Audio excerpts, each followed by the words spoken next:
Hey, welcome to the Science of Parenting podcast, where we connect you with research based information that fits your family. We are going to talk about the realities of being a parent and how research can help guide our parenting decisions.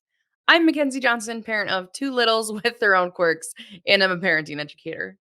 And I'm Lori Cordles, parent of three in two different life stages. Two are launched, and one is still in high school. And I am a parenting educator. And today we are going to continue our conversation about the research and reality around resilience. Specifically, today we're going to talk about the importance of routines and rituals and how they can help us create resilience. Oh, yes.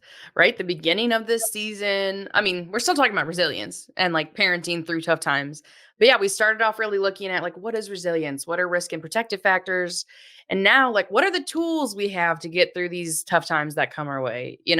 We really focused on research based strategies and information to help inform our parenting and, like getting through a tough time, like, maybe a pandemic, like something like that. Like, Maybe, maybe that maybe that. um that it's an experience we've all been living in, but that our individual experiences look different. Lots of things like support, the relationships that you have, finances, time, your job. I mean, heck, even things like your geography, like where you Yes. physically live, can be a factor. And so instead of pretending that we can say this is what every single person needs to do in every single unique situation, instead of doing that, we're going to talk about what does research tell us that fill that toolbox for us to tap into so we can get through kind of whatever tough times come our way. Absolutely. And honestly, this idea of parenting through tough times comes down to how do I continue to be the parent I want to be, even when things are tough? And we know every parenting journey won't always be easy, but we hope that we can help fill your toolbox for those tough times. And before we get too far, I just want to share with those of you who are thinking, I stink at routines. We don't have any family rituals. Um, Let me tell you that I can relate, right? Because this was kind of a tough episode for us to walk through. And I had to dig deep and think about and even ask my older children, what do you remember as routines and rituals in our family? And I had to think back to my own childhood and what kind of things I remember with routines and rituals. And one thing that our producer, Mackenzie DeYoung, said that kind of is still ringing around my brain is that or your kids can always count on you. Your ritual is to be spontaneous and fun. And so Yes. that is something that they can count on as a ritual. It's a routine. They know that in any given moment, if they wanted to switch directions, they could go to you and switch directions. So hang with us, even if you feel like you can't find those routines and rituals right at your fingertips. Oh, yes. The last thing we want to do as we talk through this is like put any shame on anybody. Each of these episodes, I think, even as I think back through all of the episodes we've done, there's ones that I'm like, this maybe wasn't my strong suit. But that's okay. Like, not Mhm. every single thing can be my strong suit. Exactly. And so, yeah, one tool, or I guess this is kind of two tools Two we tools. can use: rituals, routines. So, Absolutely. yes, and you guys might remember we kind of talked about this in season 1, right? We did. Yes, we Mm-hmm. had a couple bonus episodes, and what we wanna do is take a fresh look at these. It's been over a year, since we Yeah. had the bonus episodes, and we kinda want to look at routines and rituals and compare them side by side. How about that? Yes, because we did like a really specific bonus episode on rituals, talking about missing out on big moments. Again, like height of the pandemic, like March, April of 2020. And it's like, okay, yes, we looked at them specifically in the context of the pandemic. Let's look at them together and kind of side by side comparison in general, like In in general. general for tough times. So, according to a literature review by Feast and colleagues, there's three characteristics that are shared across rituals and routines. So, we'll kind of define them a little bit by these three: Sounds good. communication, commitment, continuity. All right. Communication, commitment, and continuity. Okay, got it. Yes. I think that counts as a framework, just I saying. think it does count as a framework. Okay, so let's look first at communication. What do rituals and routines communicate to us as families? So, for rituals, the communication is really about the meaning behind it. Mm. They're very symbolic, kind of a representation of who we are. Feasts and colleagues gave examples about how we celebrate holidays, how we celebrate milestones, those kind of meaningful interactions that we have, things like even wedding, funeral, rites of passage. It's about what they represent, right? And that's different from routines, which are very instrumental. They are much more about like conveying information to each other. It's basically like, this is what we got to do, this is what we get done, and Yes. away we go. Let's make this happen. So, yes, we got to do this. And so that's different than commitment, which is our second C. So for rituals, as we think about the commitment that happens with them, we think about them as being enduring and affective. Basically, rituals make us feel something. Mm. They have this kind of lasting impact as we think about that commitment of like, I can look back and remember this fondly, kind of thing, versus the routines tend to be more, they say, perfunctory and momentary. That Ooh, it's like involves basically this kind of moment in time. That's the commitment we have to it is like, okay, we got to make supper. Like, here we go. And then it's not necessarily given a lot of thought after the fact versus the rituals got more of that meaning and commitment of lasting over time. ooh, I like that. And then our third C is continuity. So for rituals, they extend across generations, Okay, right? yes, yes. Yes, and so I even think of, like, at weddings, the when families get the chance to, like, pass down the something borrowed, Mm, from, a previous generation, or that they get to do something in a similar way that their parents had done it, or that their aunt or uncle, or even their siblings, right? But that over time and over generations, that families pass down these rituals, and we know those rituals can be really tied to culture, right? yes. Culture is a huge part of our rituals. And this is similar in that, like, this is something I'll get to look forward to or something we'll look back on, right? For those rituals, but different than our routines, still about a pattern, but this Mhm. pattern's more about like an observable pattern. I like to think of it as like, if my friend came to live in my house for a week, what are the like daily patterns they'd see? Those are Yes. more of the routines. They're more functional. So rituals are really about that symbolic meaning, um, that kind of connectedness, right, across generations. They have that emotional impact. And routines are more about like the functional stuff we get done, stuff we got to do, kind of daily patterns. So they're Absolutely. similar in a lot of ways, but also different in a lot of ways. So clear as mud. You're welcome. Um, but one thing I do think is interesting that we didn't get to talk about in season one was that Feast and colleagues mentioned that some things can be both. Yes. Like some tasks can be both a routine, like it's the stuff you got to get done, but that over time it becomes this ritual of like connectedness and meaning. And yeah. So I like in my house, I hope, I guess I don't really know. I think of bedtime this way. So like at bedtime, it's like a routine, right? We got to brush teeth, we got to put on pajamas, we got to do all that kind of stuff. You got to sleep, both for me and for you, child. Mhm. Like you got to go to bed.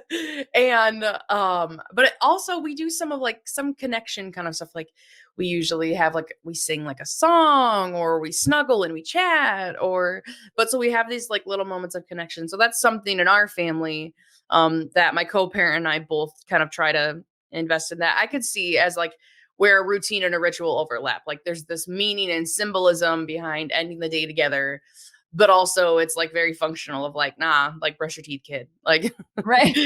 so that's where they can meet and overlap. What about you?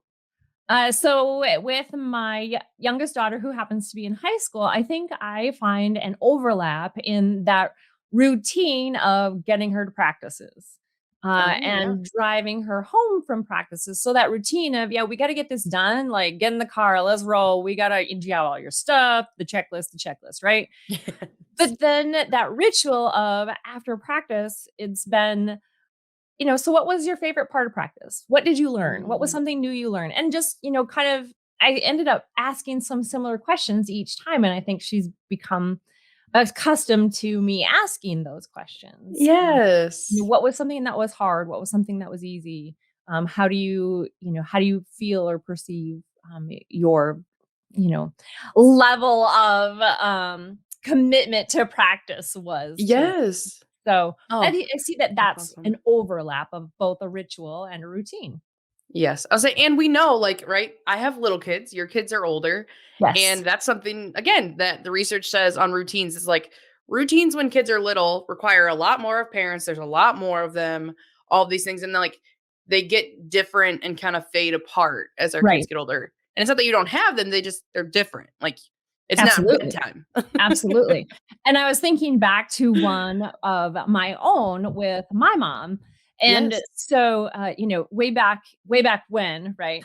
Our ritual and routine. So the routine was kind of like dinner time, right? Around there. Hmm. But that was never at the same time because my mom worked. And so it might be 6 o'clock, it might be 8 o'clock. It just depended on when she got home Yes. from work. But the one thing was for certain that we would have dinner at some point in time and we would watch on the VCR the Yes. day's soap operas. And so she would Oh, record soap operas for a couple hours each day. And at night, we would sit on the couch together with our TV trays with food and yeah. watch the soap operas. So that's Oh, another yes. way that you can look at routines and rituals and say, yes, they overlap and they are different.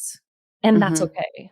Oh, yeah. And, like, yeah, we don't know. I think of the things that I look back on and, like, how I grew up as the routines, like, at I have a single parent, or I grew up with a single parent, and she commuted when I was really young, and so I had siblings that put me to bed, or, like, my older sister read me a book every single night, like, because that was around the age where she was really learning and getting Mhm. excited about reading. And, like, yeah, that wasn't my mom, and it was, like, a meaningful ritual for me, like, and it felt like Absolutely. a point of connection and resilience. And then as I got older, my mom's job, like, was kinda like your mom in that, like, maybe we'll eat at 5, maybe we'll eat at 8, maybe we need to figure out dinner on our own tonight. Right. And there wasn't, like, yeah, so supper wasn't like a routine ritual. Sometimes it was like, "Okay, we got 10 minutes before I have to leave." Yes. And that's fine. Like, it can look different. It doesn't need to be Mhm. the same thing for everybody. Absolutely. Mm, yes. And there's So, benefits to them regardless of what they look like. yes, regardless of how they look for your family, the research does tell us there's lots of benefits to them. So, in an effort to summarize all these findings, right, Feast took all this research on routines and rituals for families over like 50 years, and they said that some of the benefits, they tried to summarize it. And so they said, although families may be challenged to meet the busy demands of juggling work and home, there is reason to believe that routines and rituals may ease the stress of daily living. Mm. Yes, and so yes, like, Mm. it's a thing that we have to choose. I shouldn't say that. For some people, it does come very naturally, like, depending on their Absolutely. temperament, like, a routine just feels good, it's the way we do things.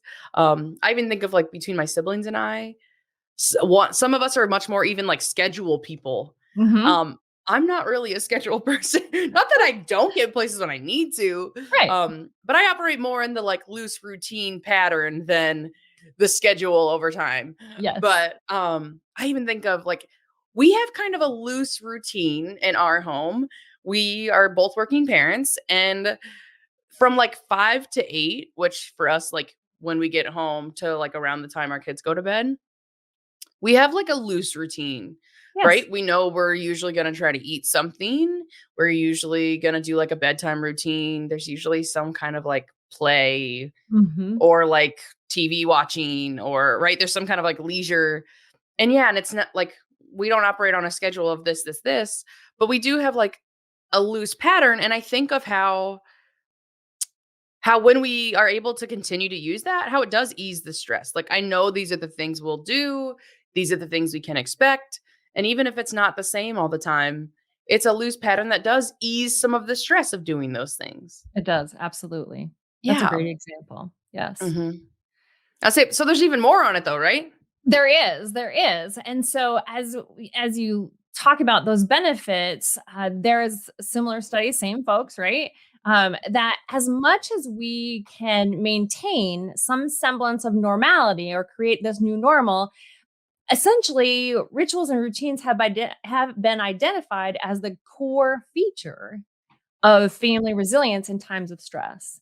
And Yes. so, you know, essentially what they're saying is that when things are stressful and chaotic, we actually can use rituals and routines to help us get through that stress.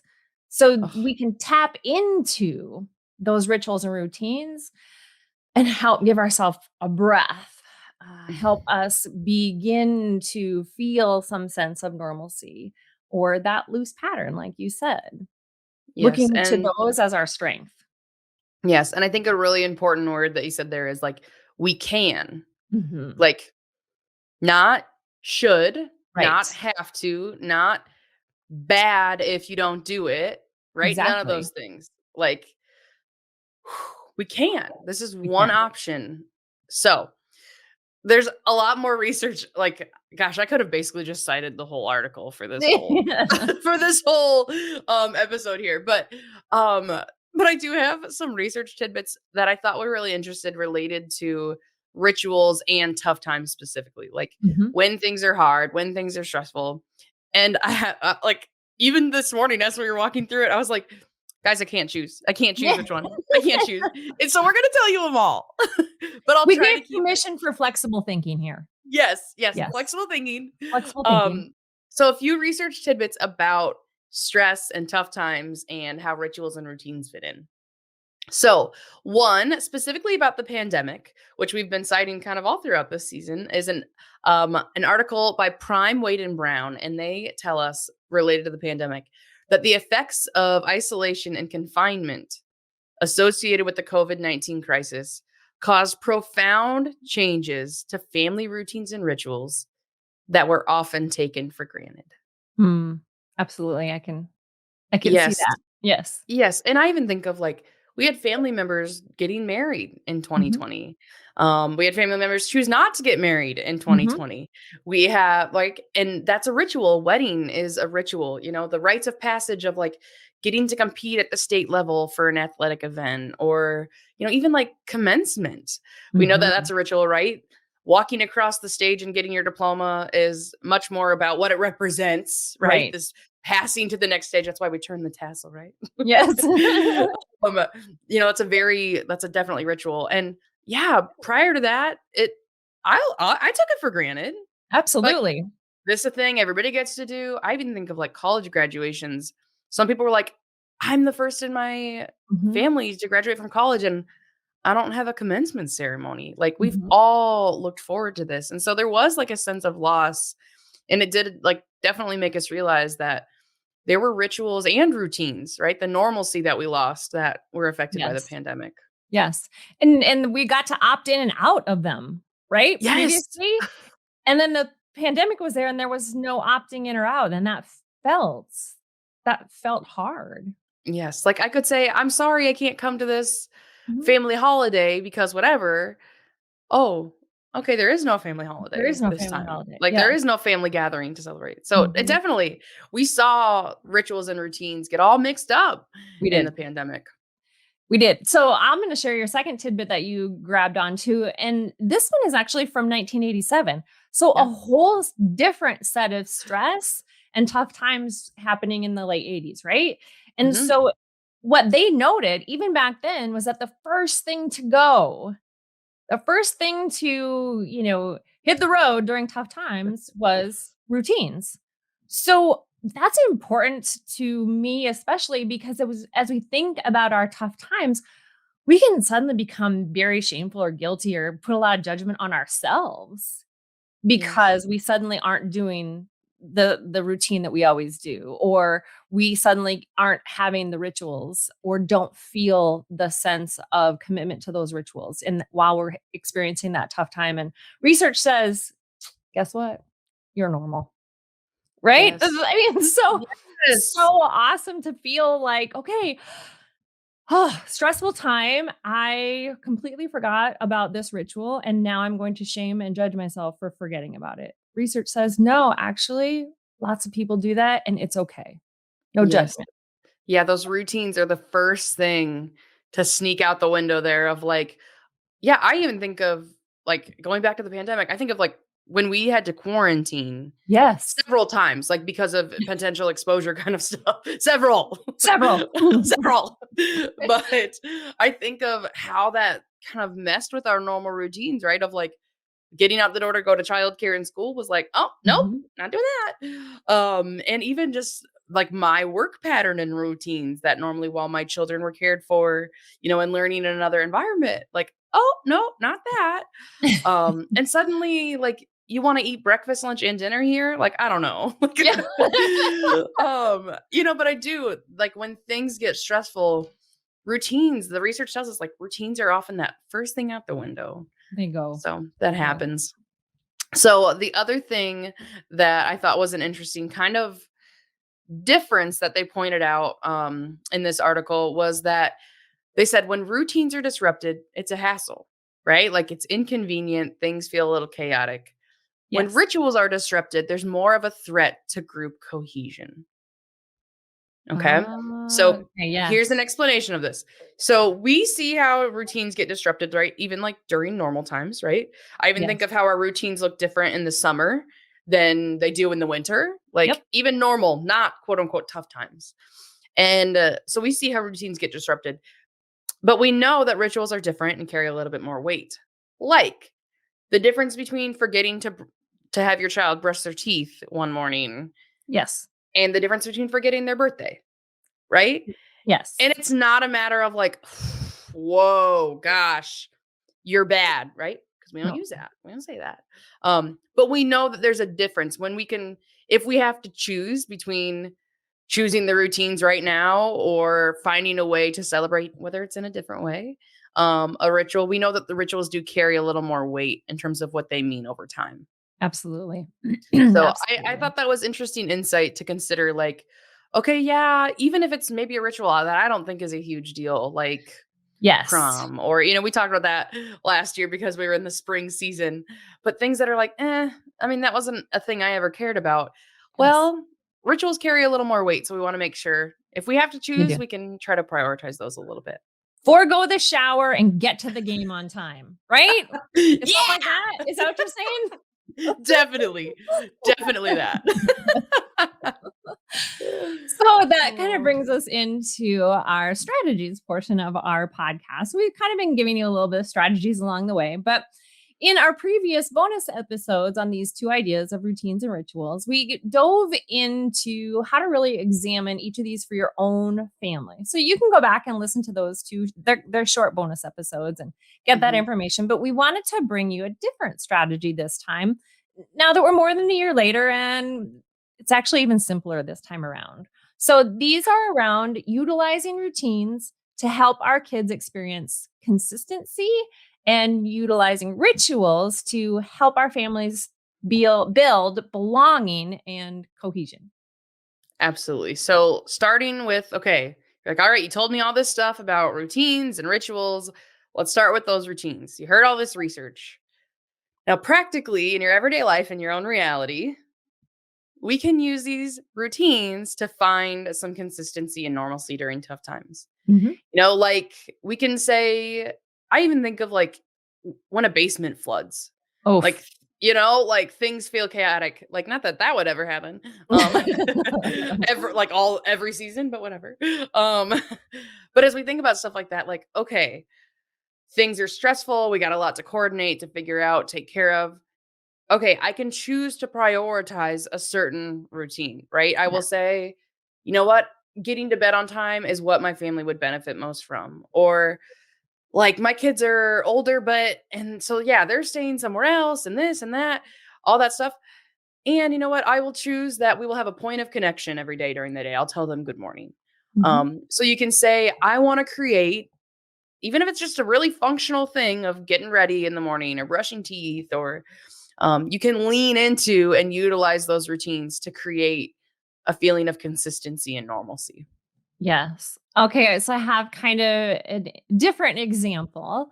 Yes. And this would be around the time I only had 2 children, so my oldest and my middle daughter, Mhm. and again, my middle daughter has special needs, and so, there were lots of tough times when it came to Yes. routines, and so one of the things because I did have to ask my oldest daughter, I was kind of at a loss for what types of routines does she remember, Mm. because I was maybe shaming myself about not having the right routines, No as bad. she grew up, right? And so one of the things that she talked about was watching, animal shows with meerkats and, crocodiles, Yes. and how that was just a given. Mm. Anytime those would be on, we might even stop what we were doing and sit and watch these animal shows. And the more I thought about it, the more I thought, oftentimes those were on in that crisis hours right after nap Oh, time and before dinner. like And so transition times. those transition times, right? Yes. Especially late in the afternoon. And I know those were really rough times for my middle daughter and her special need. And so I can see where we took that tough time and just began to create consistency like, oops, time to watch the meerkats, and we're going to sit and watch the meerkats. Uh, Yes. and I Yes. love that this was something that she came up with when I asked her. Because if for those of us who know her, like she's a zookeeper. So Yes. how cool that Yes. this consistent routine was Ugh, something that actually ended up shaping her career desire, etc. So that experience of consistency again looks different and tough times look different, but that was a real tough time on a regular basis, that part of mm, the day. yes, and it served a very functional purpose for you. Like, Absolutely. okay, this is hard right now. I need to reduce some of the, Mhm. like, demand on me. Yes. Why like, hang out with these meerkats, like, hang out Right? with those crocodiles. Yes. And then, yeah, but that, like, that had power and, It like, did. joy, and, we just don't know. We don't know what our kids are gonna take. No, exactly, I love exactly. that. I love Okay, so that. the second strategy is the idea of using rituals to help build belonging. So we were using routines to help experience consistency. And now let's use rituals to help build belonging and cohesion with our family during those tough times. And maybe it's finding a way to creatively celebrate a milestone or a holiday, or Mhm. recreating a ritual that we used to do when our kids were younger. So, rituals are just another powerful tool that can help our families experience togetherness during conflict or stress. And so I think about the idea of the ritual of in the morning, no matter what time, and sometimes it was very early, my children would crawl into bed in the morning. And Mhm. we would just snuggle, or we would just lay there and go back to sleep, or whatever. But that became a ritual. Like that was a safe place to create belonging and cohesion. And just the other night, my youngest daughter, who's 15, came home, and I had seen something on social media that I knew would be very impactful and hard for her. And I was Mm. already in bed, and my lights were still on. I was kind of waiting for her because I was wondering what was going to happen about this information. Yes. She walked in my room and immediately began to sob, crawled in my bed, and I Oh. just got to hold her as she cried about this event that had happened. Mhm. And so that idea that it was a ritual, like in the mornings, they come into my Yes. room and we have this time to have togetherness and build belonging. And then this tough thing that she found out about at 15, at 16, and that's where Yes. she went, back to my bed and back to that feeling of belonging. This is a safe place. Yes, and those little like, the meaning and the, like, the safety and the Mhm. connection and oh, that's so good. And, like, yeah, and yeah, some of them are this, like, deeply rooted at the time, it was just like, "Okay, yeah, come climb in my bed." Like, Yes. and Yes. then it's like and then on this day, it's like, "Oh, come here." Like, Yes. "I know you're having a hard time," and Yeah, oh, I that's knew so she would good. struggle with it, and so I'd left my light on, and I sat up in my Yeah. bed, and I was just waiting for her because I knew that this was really hard news for her to hear, and so Yes. Oh, I love that. There's our ritual to build belonging that is not a normal example, right? It's an Yes, example. there's not a one way. And yeah, we Mhm. talked about like that bedtime in our house can be kind of a ritual. I've actually had to kind of let go at the stage and the temperament that my kids are at. I've had to kind of let go of trying so hard to make supper time a ritual, which you have talked Ah. me through. I have these like really strong feelings about like you eat at the table, like and my kids, just like the ages they are, and yeah, their temperament, Mhm. that's like sometimes a tough time of day, they're hungry, like hangry, Absolutely. Yeah. um, and so I've had to kind of let go of like, "This is supposed to be fun, this is supposed to be cheery, like, it's supposed to be ritual," and it's like, "You know what? And maybe someday it will." But, like, I was kinda shaming myself around, like, "This is how it's supposed to be, and that's not how I Mhm. feel." And Yes. especially, like, that can be a time of day where I feel very irritable because I'm overstimulated, and it was just like, "Okay, maybe I need to let that go." Like, Yes. "Alright, what if it's just a routine?" We're like, "Gotta eat." Yes. Yes. And here's the beauty of the word you used earlier. You can let that Yeah. go. You don't have to. Yes. You Yeah. shouldn't, but you can. Yes. No should or shouldn't, but, No should like, or shouldn't. okay, what makes sense for us, all of us as a family? And sometimes that means prioritizing myself, right? Sometimes it's Absolutely. prioritizing my kids. Sometimes it's prioritizing myself. And it's just like there's all these beautiful and sometimes complicated like Yes. rituals and routines, but yeah, that we can use them to create consistency and we can use them to create like connection and belonging. Absolutely. Yes. So good. Hooray. Okay, so Hooray. that I think then brings us to our stop, breathe, talk space in our episode. And usually we bring in our producer, Mackenzie DeYoung. She's still with us today in the background. But this season, we have been bringing in our writer, Barb Dunn Swanson, and she has been sharing her insight because resilience is something that she has passion in talking about and just a vision for how to share it with you. So I have a question for you, Barb. What are I you know. thinking? I know.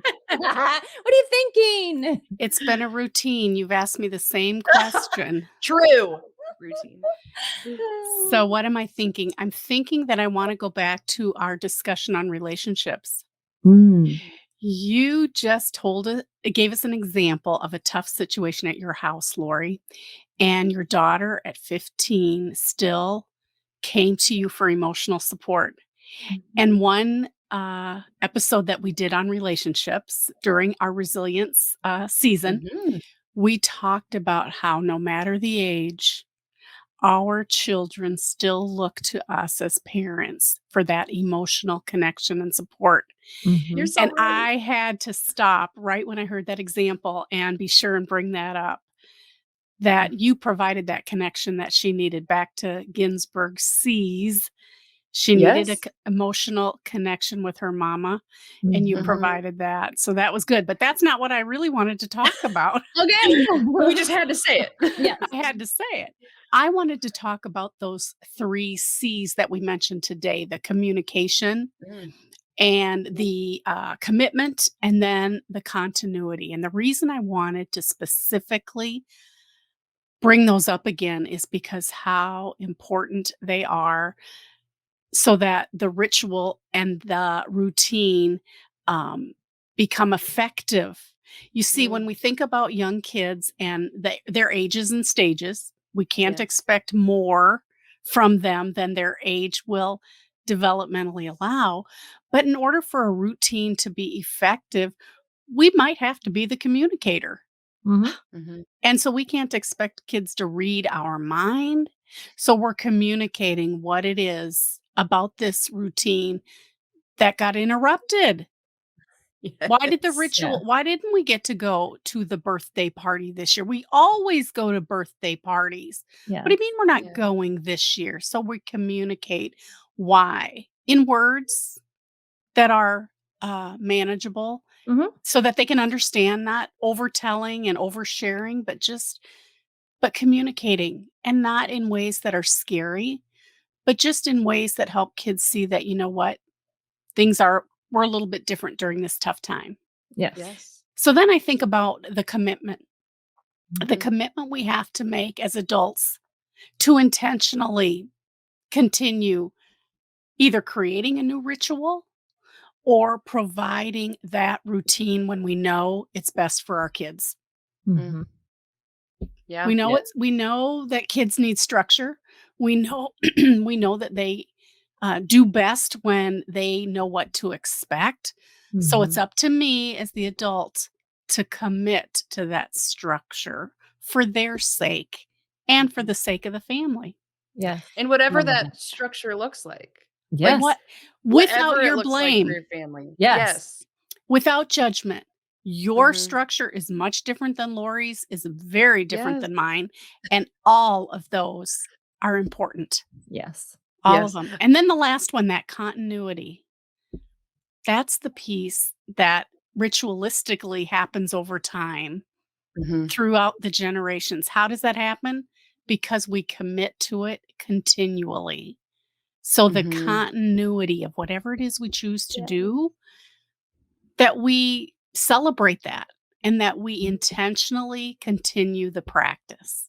I Yes. was just even, we talked as we were getting ready today about kids getting outside, and Yeah. for a whole year, we couldn't go to the park. Mm. Yes. What do you mean we're not Yes. going to the park? We The are park is closed? the It closes? There's no doors. there's no doors. How could it close? Well, Yes. it was unhealthy to go to the park. Mhm. But now we can go back to the park. Things are Mhm. opening up little by Mhm. little, and Mhm. so we can get back out and we go to the park. And so now it's those conversations that, you know what, we're going to continue to do some of the things that we remember having so much fun doing. Mhm. And so just celebrating those opening times again, but again, Mhm. communicating and then committing to these routines and rituals with our families we're going to come out of this resilient. We really will. Yes. I love that. Yes. I love that too. Thanks so Yes. much, Barb. And I Thank do. you.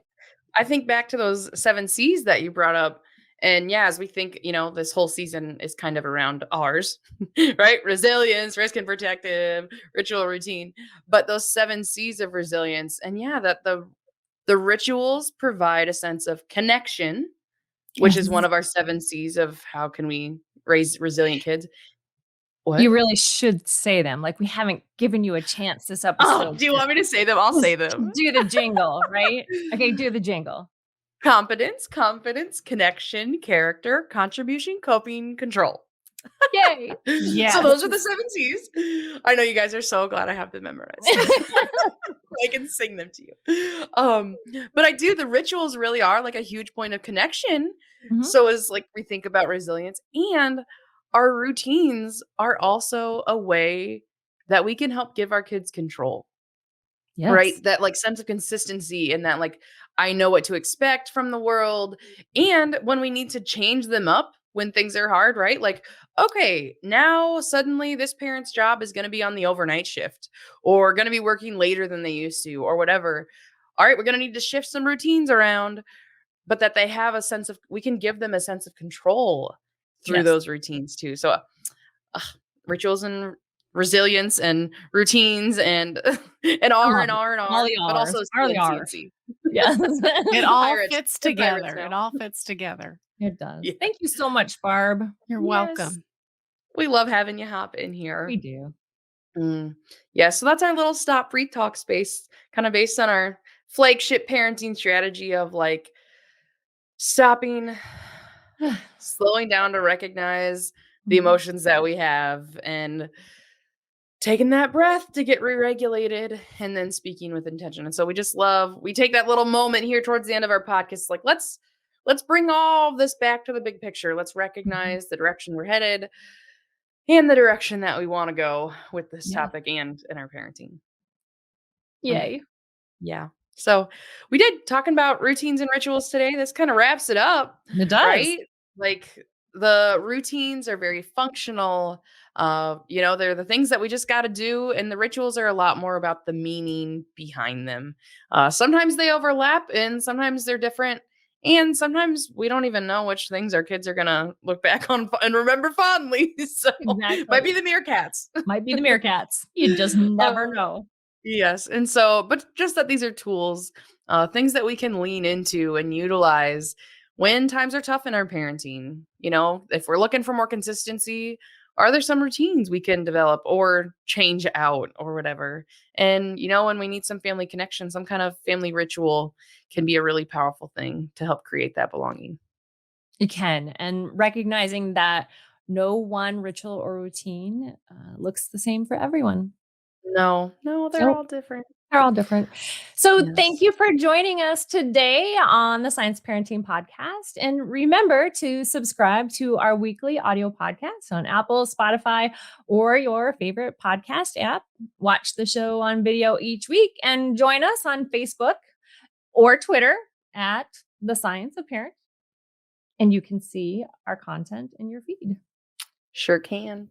And make sure that you do come back next week because we're going to be talking about rules. How do Rules. rules and expectations fit into this idea of tough times? We'll tell Yes. you. So please do come along with us as we tackle the ups and downs, the ins and outs, and the research and reality all around the science of parenting. The Science of Parenting is hosted by Lori Kothals and Mackenzie Johnson, produced by Mackenzie DeYoung, with research and writing by Barbara Dunn Swanson. Send in questions and comments to parenting@iastate.edu and connect with us on Facebook and Twitter. This institution is an equal opportunity provider. For the full non-discrimination statement or accommodation inquiries, go to www.extension.iastate.edu/diversity/ext.